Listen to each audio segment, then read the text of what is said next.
coronavirus pandemic really opened our eyes to the importance of good air quality when it comes to preventing illness. I know. Remember when we never talked about this? Not and then at all. all we did was talk about this? Thousands of aging school buildings across the U.S. are still struggling, though, with bad air, and it can have serious impacts on both the students and the faculty. Apoorva Mandavilli is a science and global health reporter for the New York Times. She's joining us now. Thank you so much for being with us. I want to dive right in. You reported on East High in Denver, Colorado, which is an older school with poor ventilation. Can you tell us more about the consequences of its conditions during the pandemic?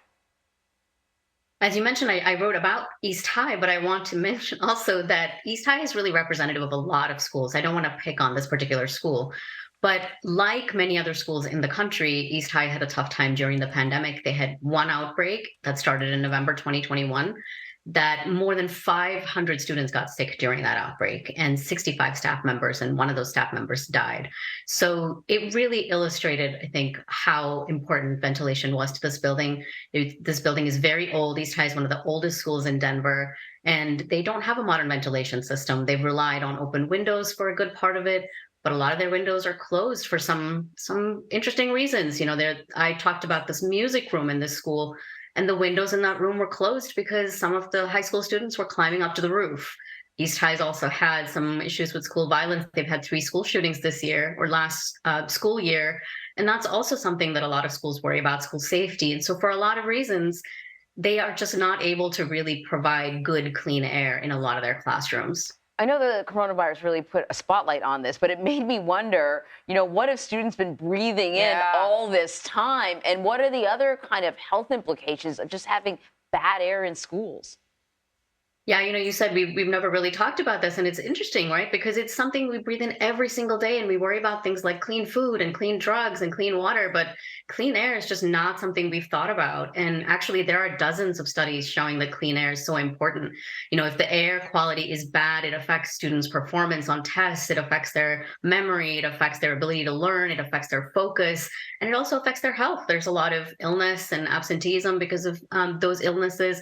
A lot of kids in America have asthma, and bad air can exacerbate that. There are just so many reasons we should actually think about fixing air besides the ones we know about now, which is the pathogens like the coronavirus.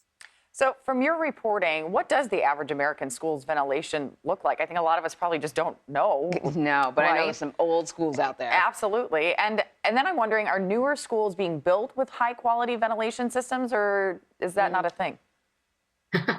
Well, a lot of schools look like East High. The average American school building is about 50 years old, and some of those buildings are just too old to even have a modern ventilation system.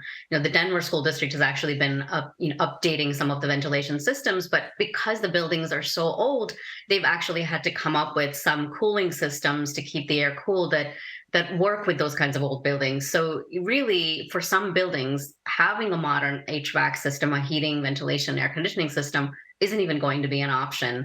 And in the case of places like East High, where the air quality has been bad enough to have created problems, the schools are having to rely on things like air filters. Some schools are doing that.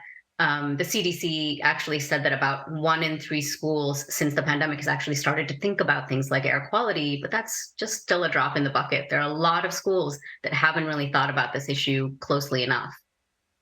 All right. Well, it's really interesting. I was just thinking about the fact that, there's a lot of pandemic money out there now. Yeah. This is the time where maybe schools thought it was a little too expensive to update, and now they can do it. Yep, absolutely. Apoorva Mandavilli, thank you so much for being with us. We really appreciate it. My pleasure.